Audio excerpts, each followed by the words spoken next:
We've been fighting a long time, and we have all lost so very much, so many loved ones gone. But you are not alone. There are pockets of resistance all around the planet. We are at the brink. You have no idea how important you are. If you're listening to this, you are the resistance. Ave Maria Stella, Dei Mater Alma, atque semper Virgo, Felix te porta. Welcome back, everybody. Steve with Sons of Fidelity. I'm coming at you once again with Charles Coulombe, who's kind of like a figurehead of the channel anymore. Coming from the Eastern Front. Or Western Front. Eastern Front? Yeah, Eastern Front of Austria. That's right. Jawohl. Ich bin hier, mein Kapitän. We're all comrades now. No, we're yeah, it's sad. You know, in my own podcast last week, I likened I had a lot of fun with the notion of Chaz as being a secret hideout for neo-Confederates. Yeah. And would you believe that annoyed? Because I ended by saying that I hoped Chaz would get Reconstruction the way the South did.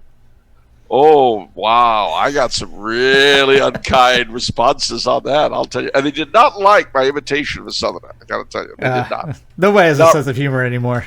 No. But it got renamed. It's rebranded. Chaz is rebranded? Isn't it like Chode or something like that now? Chub is what it should be called. Capitol Hill United Mobile, what begins with P? Prats. United Mobile Prats. Chub. Yeah, it's it is yearly a week old. It already got a name changed. Well, at least they're extorting money out of the local merchants. Now that's something. You know, you've got to give them the old American know-how. It's change you can believe in. Yeah, I can believe in that change. All right. You know, I always think of there's a neighborhood in Long Island. I don't want to mention the name. It's Bensonhurst, and a lot of the mafiosi live there. Well, to be fair, they keep it pretty decent. You know, there's very little higgly-piggly where they live. And there's no real extortion anymore in Bensonhurst. But years ago, this old lady, an old man, an old Italian gentleman owned a store, and this black guy goes by. Well, the old man was outraged that the black guy was in Bensonhurst, absolutely outraged. So he goes to the Italian-American Friendship Hall, or whatever it's called, where the local bigwigs hung out. And he runs in front of the big one. I forget his name. We'll call him Don Giovanni. No, that wasn't it. He says, "Don Giovanni, I pay protection. You let this black man go by my house, go by my shop." He says, "It's not protection. You just pay an annual contribution." "I pay protection. I'm sick of this." He says, "It's not protection. I'm telling you. Listen, I've been paying protection for years, like my father before him. You should be doing something." Well. Unfortunately, my Italian accent turned into New York Jewish. I don't know how that happened, but it did. You sound like you got a good pizzeria around the corner, though. No, my accents tend to run together when I'm tired. You know, it's just the way it goes. Anyway, seriously speaking, though, America's burning. Statues are being toppled. Morons running through the streets. Stupider every day. You know. There's a DVD series coming out. I think Morons Go Wild. Yeah, exactly. I mean, gosh, but the only thing worse than the morons in the streets are the morons in the city halls and the state capitals. Because they're supposed to be grown-ups. They're supposed to be grown-ups. And there's let's just say that there's an old country saying about useless as a portion of a non-existent portion of a bull's anatomy, and that's about what I'm thinking of right now. Yeah. You know, these guys. I'll tell you what, they're like steers used for breeding stock. Something's going wrong and nobody understands why. You know, go out and milk the steer. I don't think so. I know that, like, here Cooper is up for re-election against this guy named Forrest, and Forrest is talking about every good thing. I mean, he's just hitting all the good points, and Cooper's just doing. You're looking at going, this guy know he's trying to go for re-election? How much stupider can he legislate up there? Well, apparently, pretty stupid. You know, I heard about the Confederate monuments attacked in Raleigh last night. This has to stop, ladies and gentlemen. There has to be an end to this. If there isn't, somebody will end it, and not in a nice way.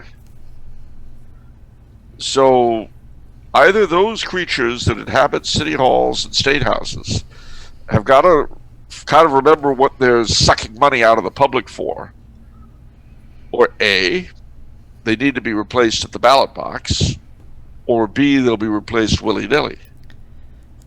And this is a perfect example of people need to pay attention to local and state governments and forget about D.C. for a change. I have been saying this for years, but this is where the pedal hits the metal, ladies and gentlemen. While England slept, while America slept. While America slept, ladies and gentlemen, you were being robbed blind. What do I mean? Do I mean your money was being spent on stupid stuff? Well, yeah, it was to a great degree. But that is not what I mean really by theft. I mean these morons have been drawing salaries. For what? You know, one of the things that people used to make fun of the old machines of the Northeast, Tammany Hall and people like that in New York and Philadelphia and Boston and Jersey City. I don't want to refer to the train wreck that is Chicago, but Mayor Daley was a typical example of the Northern machine. And these people, let's say their bookkeeping might have been a little shoddy, if you get my drift. But they kept the streets safe and clean. Now, what is it you pay taxes for again? I don't know. What could it be? I pay taxes because that's my job. I'm like a cow. I get milked. I'm like a sheep. I get fleeced. No. If you're a human being and a citizen of these United States, you're not really just an animal to be fleeced and milked, although both happens to you at once, which is interesting. You're a strange breed of cow indeed, a strange breed of sheep, in that you can be fleeced and milked at the same time. But there it goes.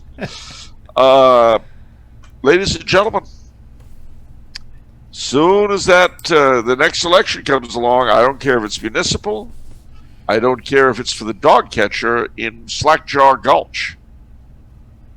You have an obligation to keep yourself informed and to do something about these people. And if they're incumbents and they have done nothing, they need to go bye-bye. And they need to be replaced by people who will do the job. This must end. This is insanity. I'd argue if you can't find somebody that can do the job, then you get in there and do the job. There's that. Because if people do not end this properly, according to law, it'll end all right, but not in a nice way. And the people who will end it are not people that I would care to be ruled by. You know, they're not going to be strangling you softly with feather boas the way our current masters do. Right. I mean, you know, the entire country has become like the boudoir of some frowsy madam somewhere. It's got to end. It's got to stop. And you know, the Trumpster, he is not the Messiah everybody thinks he was. Not everybody, of course. Half the country hate his guts, but the half that didn't hate his guts, a chunk of them thought he was the Messiah. Well, he wasn't Messiah. And this latest Supreme Court decision, alongside the one that backed up the state against the church, that tells you where we are. So be careful, ladies and gentlemen. And maybe we should start thinking about a third party for 2024. So you're saying don't put your hopes in princes? Yeah. although a much smarter and better man than me said that a long time before I did. So anyway, there's so much for current events, although we're not going to escape them, because it's the British side and the European side of this stuff, and the Canadian and Australian side of it. I mean, it's bad enough here. No, not here, I'm in Austria, but it's bad enough in America. But at least you've got A, the historical background, and B, the murder of the gentleman in Minneapolis. I'm not going to mention his name because he doesn't deserve to have it linked to this crap. He had his own issues, but nobody deserves to be attached to this garbage. So, kind of surreally, maybe approaching something or other as it might be in the States. Overseas, it's crazy. Utterly crazy. Especially, in Canada. Canada is where the Underground Railroad went. Mm-hmm. They have all these songs about how Queen Victoria is waiting for us. I know people don't know that the way they don't know about Juneteenth. Well, I do. And the truth of the matter is that if you know your history, A, you're probably not in charge of anything today, but B, either in government or in the street, you're probably not, if you know your history, you're not in a leadership position, because stupidity and ignorance and arrogance is key to being in a position. Top qualifiers. But having said that, so the idea of this Canadian thing is just nuts. And in Britain, Britain didn't go through Reconstruction and Civil War and Jim Crow for an important reason. It was because slavery was abolished gradually in the British Empire. First, they banned the slave trade in the 1790s, and from that time on, any slave ship that the Royal Navy caught was liable to be seized and the slaves released. We don't know that because we don't know anything. Ooh. Then in 1807, slavery was abolished in Great Britain itself. Mm-hmm. Now, it remained in the colonies until 1833, but they did something really funny. They paid the slave owners. Now, what did this do? It meant that there was no radical disruption in West Indian society. Mm-hmm. And as a result, the West Indies to this day are benefiting from that. Again, people don't like to talk about this, but I will. West Indian blacks are often resented in the United States by our native blacks because of their considered snobbery and pushiness and so on and so forth. Well, this is a very different culture to that of the American black. And that's because it has a very different history. Just the way it is. Mm-hmm. So anyway, the thing is that obviously the payment of the slave owners was undertaken by the British taxpayer. You want to guess when the last bit of that debt was paid off? Say when? Yeah. Say 1980. 2015. Yeah. So this stuff in Britain is just utterly crazy. Which brings me, however, to why it's an issue in Britain and in Europe and elsewhere. You can sum it up in two words. Just as American whites are supposed to feel guilty over slavery, Europeans in general are supposed to feel guilty about colonialism and imperialism. Well, I have one thing to say to that. Bunk. Sheer, unmitigated, complete, total garbage. But mind you, this is why the statues of Columbus and Father Sarah are being torn down. Not Albert Pike, founder of Freemasonry. His statue was pulled down presumably because it was either because A, he was a Confederate general, or B, either just because he was a Confederate general, or simply because he was an imposing-looking man in a statue. And as we know, all people depicted in statues are, by definition, racist. Doubtless this will soon include people like Booker T. Washington, Martin Luther King, and so on. If you're a statue, you're probably racist. It doesn't matter what you are. Anyway, moving along. Um, so then, what is the major complaint against the expansion of Europe across the globe, which, amongst other things, resulted in these United States? Well, it's firstly the idea that the indigenous peoples that they encountered were living in complete, beautiful, and just Edenic conditions. They were themselves noble savages who were always perfect, and by the way, lived in complete accord with nature. And they were totally green, completely environmental friendly. That, ladies and gentlemen, is not true. The indigenous peoples were, before they were even indigenous, they were peoples. And as soon as you say people, guess what? You have said difficulties and problems. You have said murder. You have said war. You have said killing. That's what you said, because you've said people. There's no way around it. So, what was going on before the Europeans came to Africa and Asia and India and the Americas? Wars and rumors of wars, conquests of all kinds, large populations being wiped out and enslaved. Kind of like they were all human beings. But then came the white sails of the Europeans. What did these white sails bring? Now, depending on where they went. If they went to the west coast of Africa, those white sails were great, because in the late 1400s, something terrible had happened. Africa, you see, the west coast anyway, was made up of little tiny kingdoms that fought each other constantly. The reason for this was so that their kings would have something to sell: prisoners, slaves.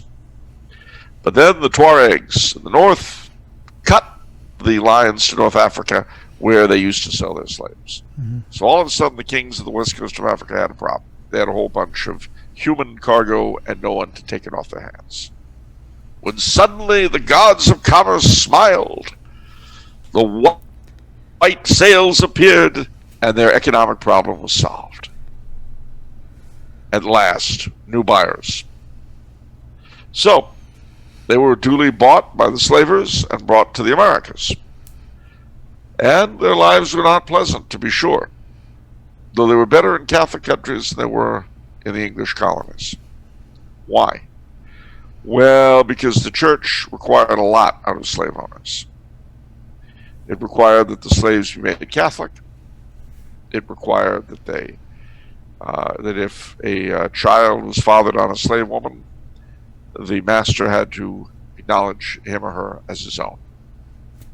And that began the rise of the great class of free people of color in the West Indies and Louisiana and other parts of Latin America. As in the East Indies, so in the Latin American countries, the church encouraged intermarriage between whites and the locals. The other result was the creation of tons of cultures and peoples and nations we have today. The Europeans brought all sorts of benefits. Now, interestingly enough, they did, of course, bring some diseases unwittingly, but they got a few in return. Syphilis they got from the United States, from the Americans, rather. Brought that back to Europe. We don't realize what a killer syphilis was when it first came to Europe, because there was no resistance to it. And it did some pretty horrible things. But such is life.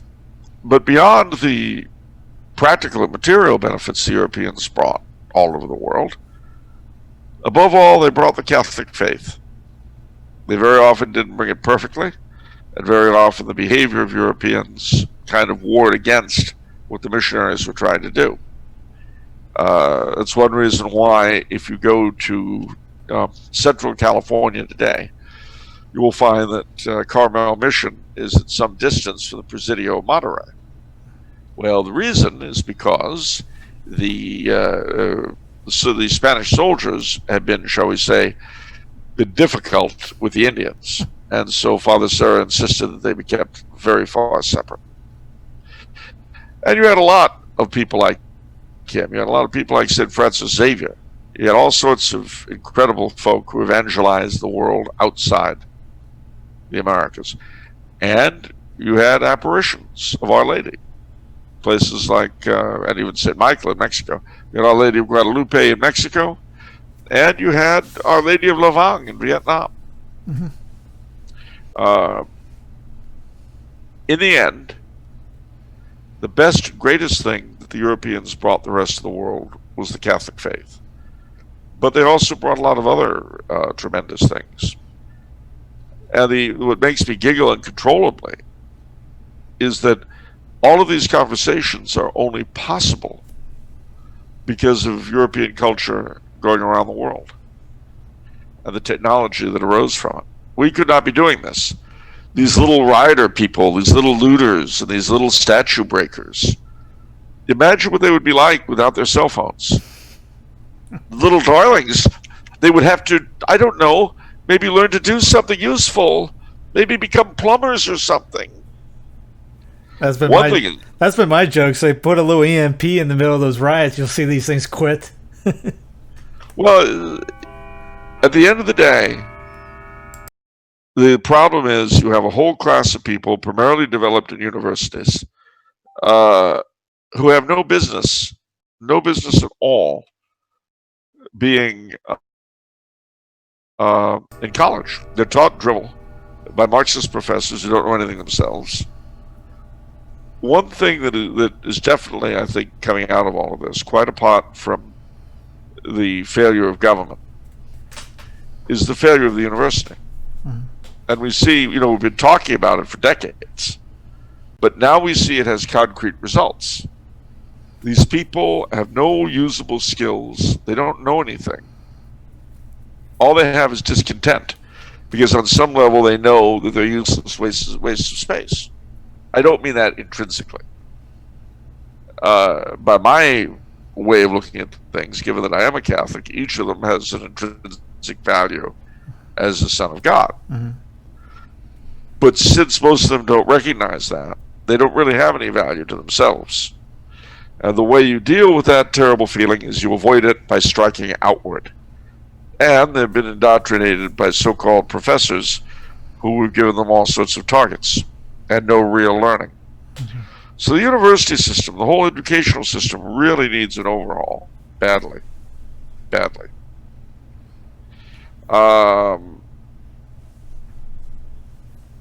I really, there's a hard rain's gonna fall, as they used to sing in the old civil rights days. That was a civil rights song. There's a hard rain's gonna fall. And you're already seeing the first drops. The question is, what direction will it go in?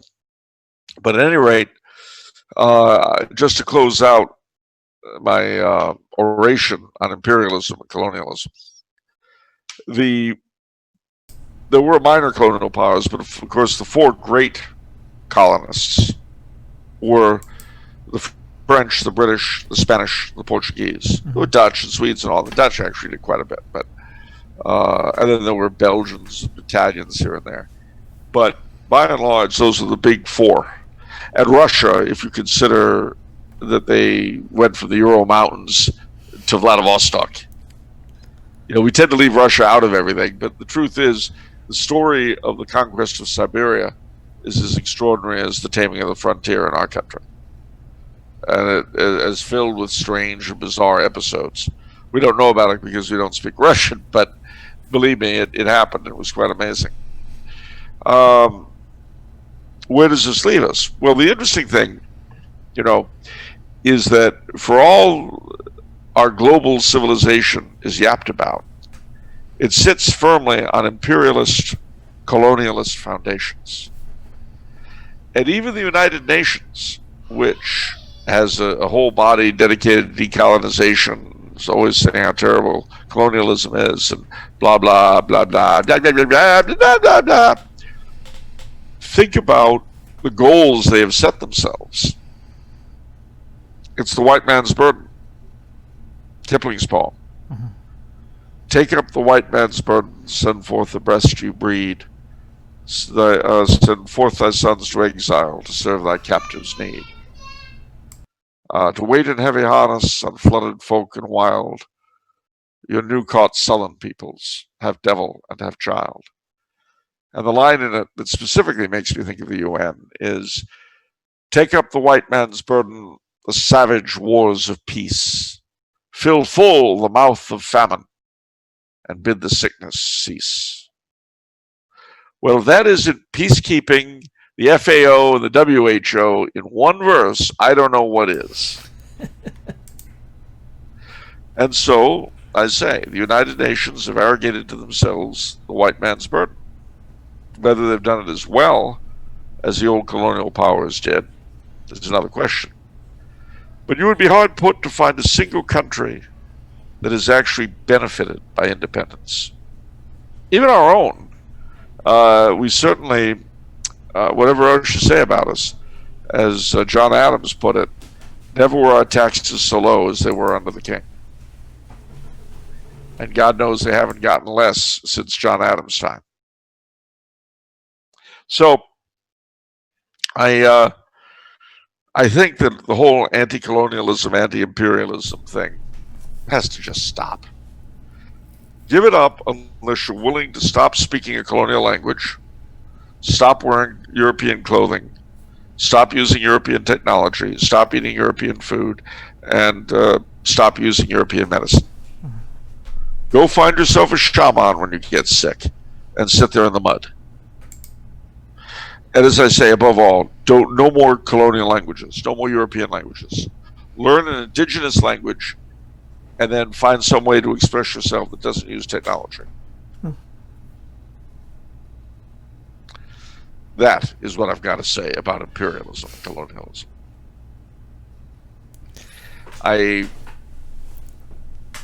One of the great things about it too was that a well-run empire always had the knack of bringing the ablest of its subjects into it, of picking things up and adding them to its great store.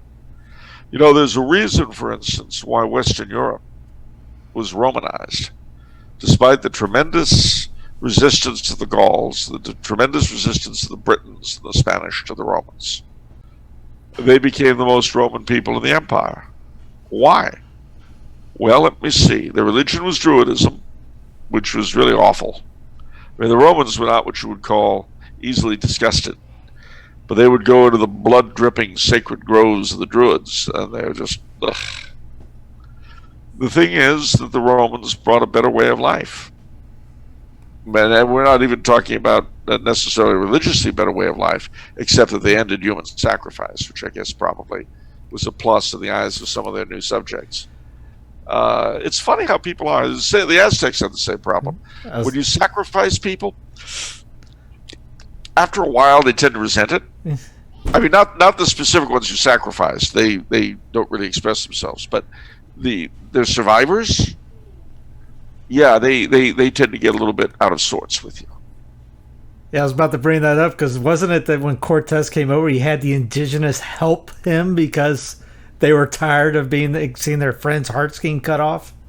Yeah, all of the Aztecs, Indian subjects revolted against them and joined the Spanish. So, and of course, when people say, "Well, life wasn't that great under the Spanish during the conquest," it's better than it was under the Aztecs. So, similarly, mutatis mutandis, another related historical issue, is of course the terrible treatment that the Spanish gave the Indians. Well, in what part of the Americas are Indians and their descendants the larger segment of the population?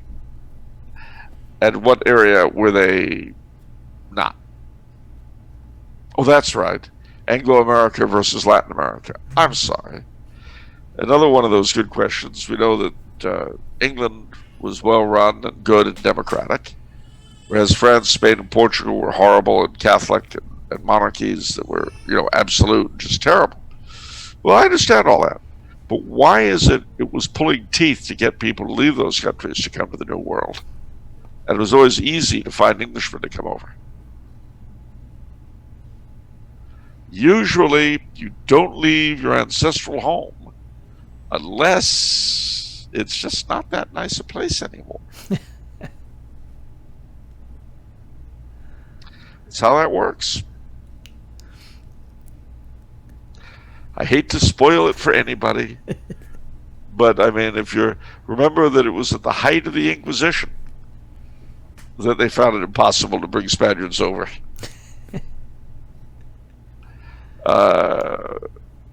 I hate to bring these things up, ladies and gentlemen, because I realize they challenge long-held, dearly held beliefs. But if your head is filled with garbage, you gotta empty it sometime. Otherwise, it just festers and gets covered with maggots, and you end up getting elected mayor or governor.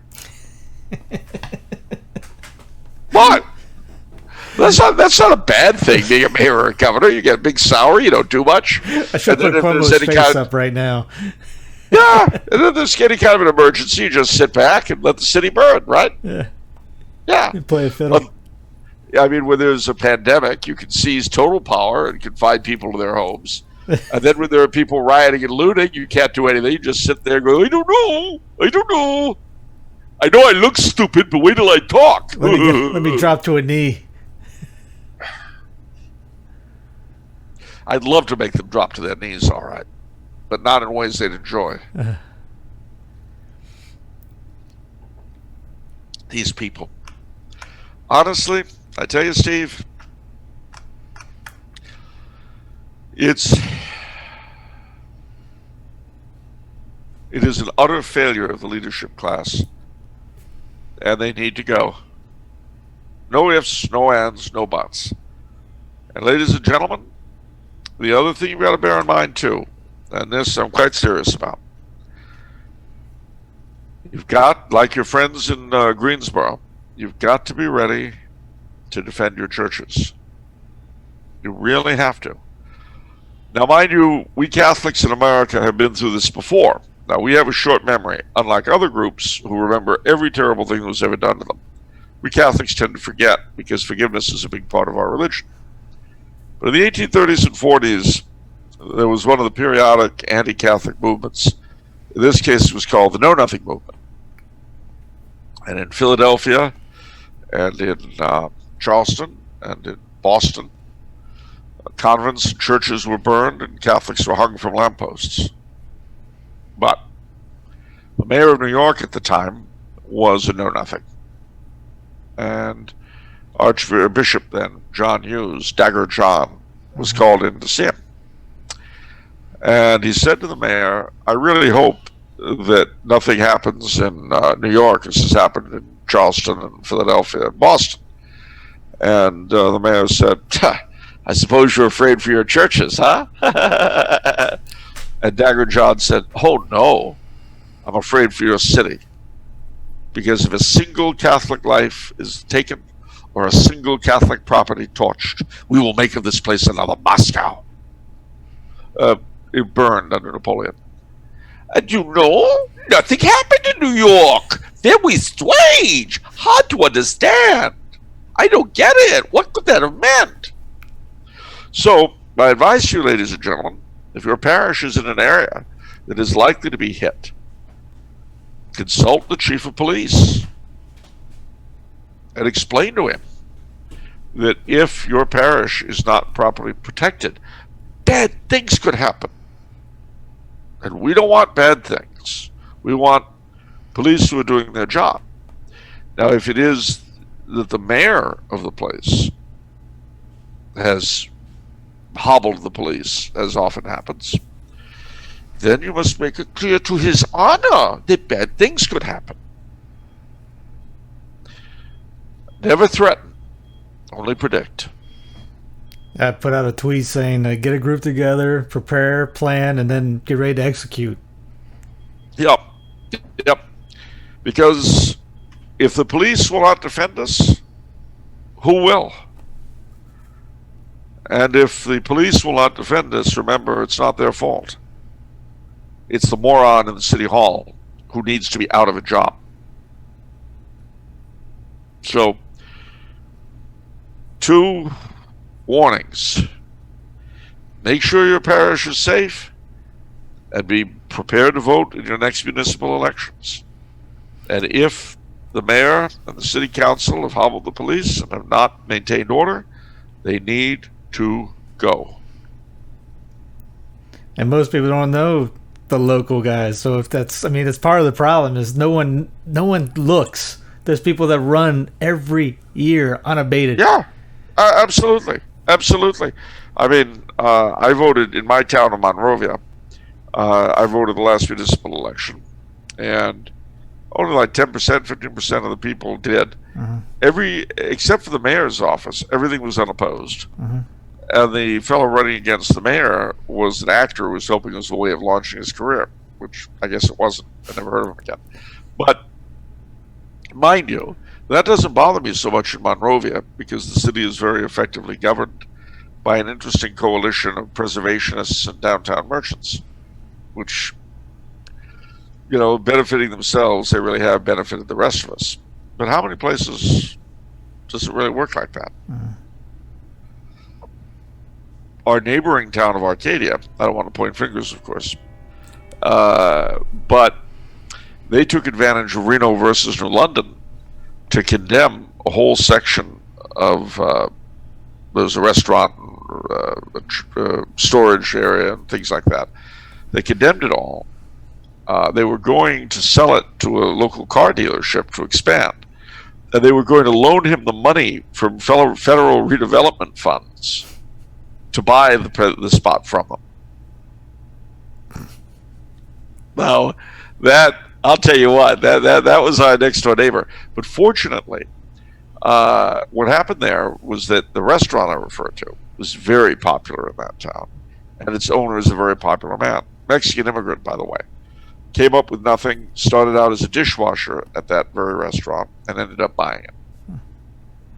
Rose up through the ranks, ended up becoming manager. And then when the old guy wanted to retire, he bought the restaurant. So he's extremely popular in that town. And so he started several petition drives. And at the very next election, what happened? Well, several things. Firstly, this deal was destroyed. Secondly, a measure was passed, which the Supreme Court graciously allowed municipalities to do, to add to the charter that this could never happen again. Oh, and the 3 city councilmen responsible for the whole sweetheart deal thing, they were unemployed. Yeah. Well, ladies and gentlemen, if we keep talking about wanting to abolish abortion and things like this, marches is, cool. Okay, you guys go. Everyone goes march. Nothing happens for marches. That's why 40 years, nothing has changed, and you march all the time. They say, "Hey, we'll see you next year." If you get into office and we get some Catholics that actually want to do something, good people with goodwill, maybe we could change some things. Maybe you could change things, and also you can. Those marches are particularly effective on the local level. Yes. There's a reason why Planned Parenthood hasn't opened up in Monrovia. And that's because there are enough Monrovians who hate Planned Parenthood. And when they attempted to set up, let's just say it didn't go very well. Yeah, they tried that in downtown Charlotte. There's a black community not too far from the cathedral. And all the black folk know about what Planned Parenthood stands for. And they got a little uppity. Oh, and poor Planned Parenthood had to go bye-bye. Yep, So sad. that didn't make the news. Oh, no, of course not. It doesn't fit the narrative. No. But we have to rip the narrative up. As I like to say, forget the narrative, stick to the facts. So I would just say, ladies and gentlemen, the other thing is that everyone and everything and Satan himself are trying to goad us into hating. And believe me, I feel it as much as anyone. I feel the resentment every time I see a statue go down. I want to break something. But you must not give in to the temptation to hate. Because remember, most of the Antifa people are stupid children raised out of broken and worthless homes, sent to school by parents who figured that college was the way up to what we don't know. If there's anything this country is lacking, it's skilled artisans, skilled laborers, skilled working men. We need tie and dual people. We need stevedores. We need plumbers. We don't need gender studies majors. There certainly is a place for higher education, but it has to be education in order for there to be a place for it. And it's amazing to me that so many of these children who months ago were seeking refuge in safe spaces whenever they heard anything very upsetting, are now out breaking things. So the trick is to send them scurrying back to their safe spaces and then figure out what to do with them, because they don't have any real skills. They don't have anything. Someone sent me this. It's what do you call it? It is. My mind's going. It's anonymous, but I think it's quite accurate. It goes like this. Some of you have done nothing with your life and you're mad. You have a college degree and a smartphone with access to virtually anything, and you can barely get out of bed in the morning while you spit on people who build a whole world with nothing but a horse, map, and axe. You've made nothing with access to everything. You've made nothing with access to everything. You've conquered nothing. You can't even conquer yourself. So go tear it all down. Scream into the void how unfair it all is. It's not that you've wasted your short time here. Surely not. Don't bother with your own legacy. You're busy excreting on the long dead who aren't here to care. Go burn down every Starbucks. That'll show them. Torch the Target. Tear down every monument. Deface every memorial. But what have you built? What do you leave behind? So take your benzos. Watch your porn. Get Uber to drop off your dinner. Buy an adult coloring book. Have sex with strangers to ease your crippling anxiety. It's not you. It's the system, really. It isn't fair. Go cancel someone. Dox someone. They deserve it. You're the good guy. Don't write an epic novel worth building a statue to remember you. Go troll 7-year-old problematic tweets ever on the hunt for the boogeyman. See? Now you've accomplished something. Cancel everyone. You're a warrior now. A real hero. And lastly, whatever you do, never ever take even a moment to self-reflect on your own failures. Never own them. Never take a hint of responsibility. Remember, you're just a helpless victim of circumstances beyond your control. This all means nothing. It's like you weren't even here. That is a harsh saying, ladies and gentlemen. You mean a very harsh saying. You meanie. Yeah, give somebody a bunny to pet for that one. Well, you see, sadly, what do people get like that now going to be like when they're my age? Wait till they get running office. If they live that long, what kind of lives do they have? Mm-hmm. What do they got to show for themselves? Not much. And when real problems hit, and they will, this little pandemic, sooner or later, you can bet your bottom dollar we'll have something that hits us like the bubonic plague, which God forbid. What are they going to do then? What will they do when the lights go out? Mm-hmm. Mm-hmm. What will they do if we face, well, if they build a reaction that can't be put down? You know, you've got a bunch of these little college kids occupying the central part of a little town in the south of the Midwest, and suddenly they're being shot at by yahoos. And, you know, people like you and me are not going to be in a position to tell the yahoos they're wrong. Much as we would like to say, you know, they're just kids, they're stupid. You know, they're kids who are stupid who've come here to mess things up. I don't think so, Mr. Cunningham, Mr. Coulombe. I don't think so. I think they're going home either between their tails between their legs or in a box. That's what I think, Mr. Coulombe. And you can save all of your moaning about it for somebody else. Mm-hmm. That's what will really happen. That's not too far off. Nope. The moderate will get shoved aside, and they'll see what they brought upon us. And it could very well be that that's what the people who are paying for it all want. But what they don't realize is that it won't do them any good. Not at all. All they can see is 2 feet in front of their face. Because you see, even the wicked have dumbed down. Even the wicked are stupid these days. It's astonishing. Soros must be senile. That's all. I mean, I hope for his sake that he's senile. Mind you, stealing the possessions of members of your own ethnicity who have been carted off is not a good way to start a career. Yeah, yeah. But at least he's consistent, I guess. But still, I don't want to, like the late Armand Hammer. He better live a long, long time because I hate to think of what's waiting for him. Anyway, I don't want to conclude on a downer because basically I'm an upscale person, not upscale, upbeat. I don't know that I'd say I'm upscale, but I'd certainly say I'm upbeat, and I am because in with and under all this dreadfulness and horror. Yesterday was the Feast of the Sacred Heart. Christ is still king. Mary is still queen. Today is the summer solstice, and so we know that the year is continuing in its courses.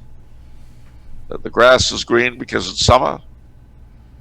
Autumn will come, maybe not to the south, but it will come to places. We skipped that part here. What's that? We skipped that here. Yeah, sadly, as they do in SoCal, it's you get right down to business with winter. Yes, but and then the winter will come, and Christmas will come, and even if we're not in a position to celebrate it, it will still come, and to the degree that we remember these feasts, they'll gladden our hearts. I'm reminded of the last Christmas. Did I tell the story on this space before? The last Christmas that Emperor Karl and Empress Zita spent in Austria? No, go for it. Well, after he gave up, he never abdicated, but after he gave up participation in government, he left Vienna and went to a sort of hunting lodge castle north of Vienna in a place called Eckartsau. Well, the last Christmas they spent in Austria was Christmas of 1918, and it was really dismal. The only food they had was what could be shot in the woods. They had about 150 people with them. Some of them worked for them, some of them were refugees. And they didn't know what the future held by any stretch for them personally. And of course, the Tsar and his family had been murdered, so that was very much on their minds. They really had no idea what lay ahead of them. And if that weren't the worst of it, the Spanish flu had come through. And the emperor had it, and the 2 youngest kids. They had been very, very sick. But they fortunately didn't die, but they were very ill. And by the time Christmas rolled around, the biggest thing that bothered them, although they were able to have Mass, was that they had no gifts for the people who were there, and who were loyal to them. But they found in an attic a box of the sorts of trinkets, watches, cigarette cases, and so forth, that they would give out on tours around the country in happier days. Because they were always giving these things out. But they found a box full of these things, and they used them as Christmas gifts for all of the people who'd stuck by them. And to this day, if you go to the town of Eckartsau, there are quite a number of families there that have a watch or a cigarette case. They're very proud to tell you it came from that Christmas of 1918. Huh. And they had, the emperor was only able to sit up. He was still very sick. He was only able to sit up for a few hours in the living room with the Christmas tree and the fire and all that. They sang carols, and for a little while it was very, very pleasant. And that's the thing, ladies and gentlemen. No matter how bad things are or how bad they may get in the future, it is important to remember that all of this has an end. And it has a point. And we're all of us here at this time right now, because God has decided that we should be. This is the time for you and me. Right here, right now. So if you ask yourself, if only I were living in, name a period you like. No. you probably would have lost your soul. That's why you're here. So this is our time, ladies and gentlemen, right now. Not the past, not the future, now. Make the present as good as you can, and the future will take care of itself. But you've got to focus on that, and also on eternity. Those two things, the here and now and eternity. Everything else, nostalgia may make you a little happier. The future may give you hope. But you've got to focus on doing the job now and getting to heaven. Yeah, because we're not made for here, we're made for heaven, right? Yeah. I mean, if you look at it this way, if you go to hell, this is as close to heaven as you're ever going to get. Yeah. This is it. But if you go to heaven, even if you go to purgatory in between, this is as close to hell as you'll ever get. So be of good cheer. And, meditate on the saints. Dear old Emperor Carl, he died in misery. There's a book you wrote of him, right? It's coming out. Oh, did I mention this? I'm sorry. Was that a plug? Again, I've said this before, but I remember in the 60s on the talk shows, apparently you weren't supposed to plug yourself, So it's like, so Bob, what will you be doing this coming month? Well, next week I'm appearing at the Palladium. Oh, I'm sorry. Was that a plug? And they'd always do this stupid over the top. Oh, gee willikers, I'm sorry I said that. And of course it's pre-recorded and somehow makes the cut. So never remember mind. You and Vinny did that. Did a little goof or spin like that for a little bit too. Oh yeah. Well, you may notice that a lot of what we do on the show is riffs off pop culture that we've grown up with. The whole endless ad stuff. Operators are standing by. Only 25%. That's right, Charles. Just pay handling. No CODs. Void were prohibited. Not available in New Mexico, Minnesota. All that stuff. I mean, and I told her, I know I did this I mentioned this on the show one night, but Second City TV did a hilarious spoof. Because remember, they used to have these tech training ads. Join the amazing tool and die industry. This kind of thing. It is for trade schools. So what they did was take your place in the burgeoning standby operator industry.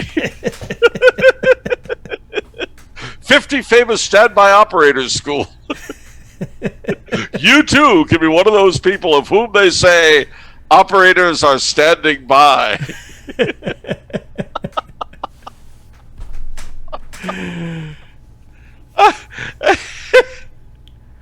I gotta tell you, ladies and gents, that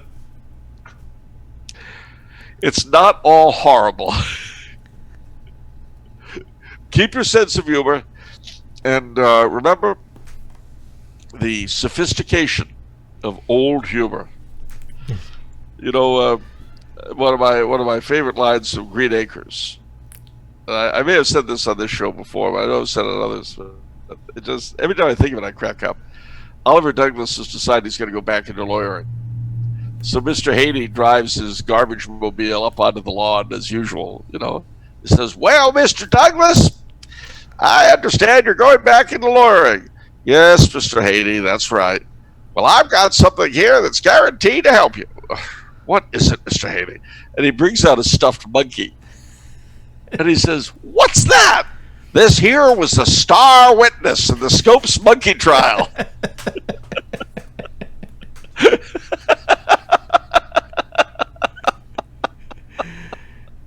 You couldn't get away with humor like that today. It's too sophisticated. They went, "What?" I mean, and they here's your one for these times. Turn on Blazing Saddles.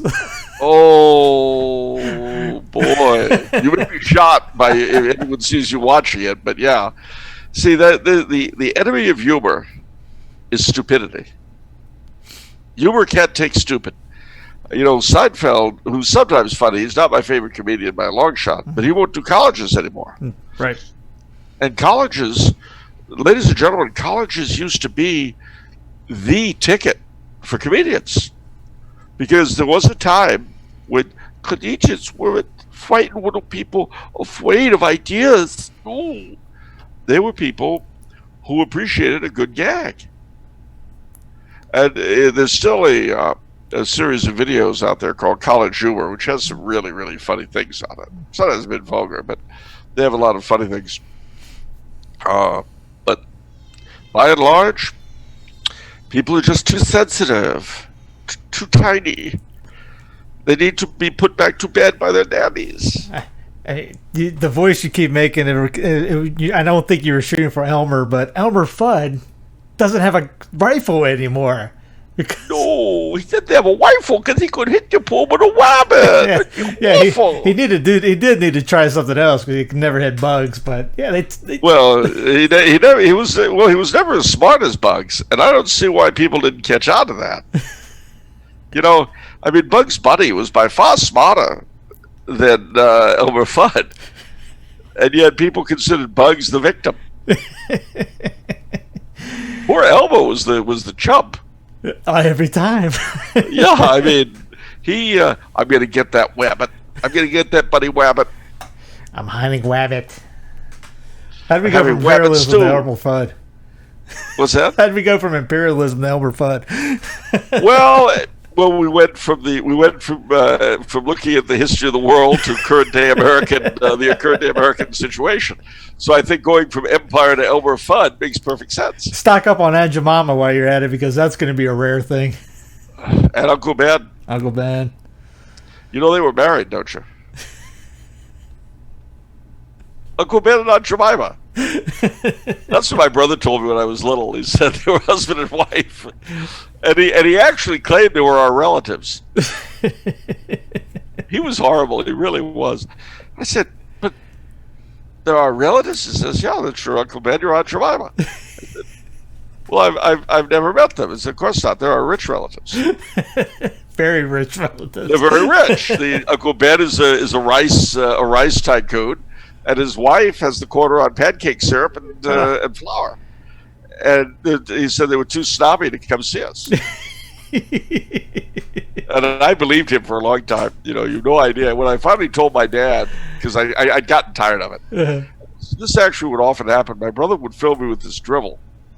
And I would try not to let on to the parents. Because it's kind of between us, right? Yeah. But eventually we'd get to a point where I'd sort of pop, and I'd go to my dad, and after he'd stop laughing, he would say, "Son, you really can't take everything your older brother says seriously. You really can't." So, I, on this particular occasion, I went to him and I said, "Dad, I'm tired of Aunt Jemima and Uncle Ben never visiting." And he looked at me and he said, "What?" I said, "Uncle Ben, Aunt Jemima. Just because they're rich, they won't come see us." And I'll tell you, he started laughing so hard. He said, "Where did you ever get that idea?" And I told him the whole story. And again, he lost it completely. I can still see him roaring. And the funny thing is, one of his sons, I won't mention my nephew Albert's name, but one of his sons is the same way. I mean, that kid, he will tell you stuff with a straight face. And, it's easy to believe it. So he pulled another one of these things recently and got his mother all up in arms. And she complains to my brother, her husband. And Andre told me, he said, I had to say to her, "Joanne, who told you this?" "Well, Albert." He said, "Yes." And so I said, "Yeah, Andre, and who does he get it from?" I admit, I do that to my wife all the time. Poor lady, she's married to me. It's never ending. It's merciless. It's called treatment. Because you see, as the Soviet Psychiatric Service told us back in the 70s, punishment has to end at some point. Treatment can last forever. Everybody's Charles Coulombe. We'll be back again next week or the week after. Get his book, 15% off. You type in the code SF15 at checkout at thetanbooks.com. Website for the book and for Emperor Charles. Get it for a friend. Help educate others. And who knows, if I make it home at all this summer, like in September, which I'm hoping, maybe, Perhaps I'll be able to do some book promotion. There we go. That would be good. He's also on Off the Menu every Monday. You bet. And if you remember, if it's Monday, it's off the menu. And the soul you save Could be your may own. be your own. But wait, there's more.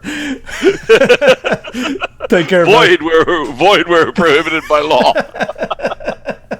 Void where the revenues have caught up with us. Take care, bud. God bless, pal. Be good.